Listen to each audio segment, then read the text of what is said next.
पत्नी का रूखापन कैसे पति को अंदर तक तोड़ देता, बहुत इमोशनल स्टोरी है। प्लीज पूरी सुनना, अच्छी लगे तो शेयर जरूर कर देना।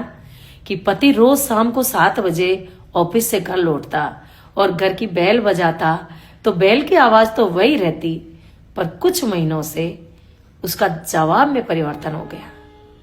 जब पति जूते उतारते वक्त दरवाजे की तरफ रखी चप्पलों की तरफ देखकर सोच रहा कि एक दिन वो भी था जिस दिन मेरी पत्नी यहां पर मेरा इंतजार किया करती थी।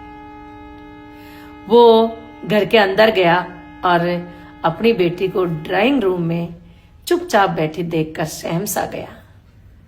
बेटी ने पूछा, पापा आप ठीक हो? पापा ने जवाब दिया, बेटा मैं ठीक हूं, थोड़ा थक सा गया हूं। उधर देखा तो पत्नी अपने मोबाइल में बिजी रील्स चल रही थी, कमेंटों के जवाब दिए जा रहे थे, पर पति की खामोशी मोबाइल की स्क्रीन तक नहीं पहुंच रही थी। इस चीज को उनकी बेटी देख रही थी। बेटी बहुत सहमी सी थी, फिर भी बेटी ने कहा, पापा मैं पानी लेकर आऊं आपको? तभी पापा ने हामी में सिर हिलाया और कहा, बेटा थक गया हूं, थोड़ा पानी पिला दो। बेटी ने पापा को लाकर पानी पिलाया, पर वो मां समझ नहीं पा रही। बेटी सब कुछ समझ रही थी कि मां का ध्यान पापा पर बिल्कुल भी नहीं है। तभी खाना लगाया और मोबाइल चलता रहा, खाना भी खा लिया और सो भी गए। वही पति का रोज का रूटीन, वही ऑफिस जाता और ऑफिस से फिर घर लौटता और घर वही रूखापन। इस रूखापन से पति अंदर तक टूट चुका था। इस चीज को बेटी समझ रही थी पर पत्नी नहीं समझ रही थी। एक दिन पति को बहुत तेज बुखार आ रहा और वो बेडरूम में बुखार से तप रहा था।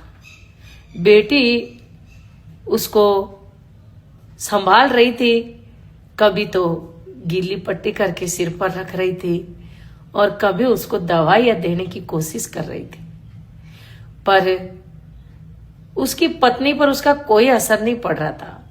मानो कि उसकी दुनिया सिर्फ सोशल मीडिया हो। बेटी ने एक बार फिर से आवाज लगाई, मम्मा पापा को बुखार आ रहा है। और तभी उसने अपनी स्क्रीन से अपना ध्यान हटाया और मोबाइल को रखा और जाकर देखा तो उसके पैरों तले जमीन खिसक गई। उसकी आंखें बंद थी, पति की बुखार में तप रहा था और बेटी उसकी गोद में रो रही थी पिता की हालत देखकर। तभी पत्नी ने उसको देखा और उसने देखा तो उसकी हालत बहुत नाजुक हो चुकी थी। तब उसने हॉस्पिटल ले गई और रास्ते में माफी मांगती जा रही थी। तभी पति ने आंख खोलकर कहा कि मैं रोज टूटता हूं, पर मैं तुझे परेशान नहीं करना चाहता। बस मैं ये चाहता हूं कि सिर्फ एक बार ये पूछ लो कि आप थक गए होंगे, मैं चाय बनाकर लाती हूं। तभी पत्नी की आंखों से आंसूधार बनकर बह रहे थे और वो हॉस्पिटल पहुंच गई और उसका तुरंत इलाज शुरू किया। पर ये मानो यदि थोड़ी देर हो जाती ना तो वो सब कुछ खो देती। इसलिए अपना पति का ध्यान रखो। ये सोशल मीडिया कुछ भी नहीं है, सबसे पहले अपना परिवार होता है, उसके बाद में सोशल मीडिया को यूज लो। अगर स्टोरी अच्छी लगी हो तो शेयर जरूर कर देना।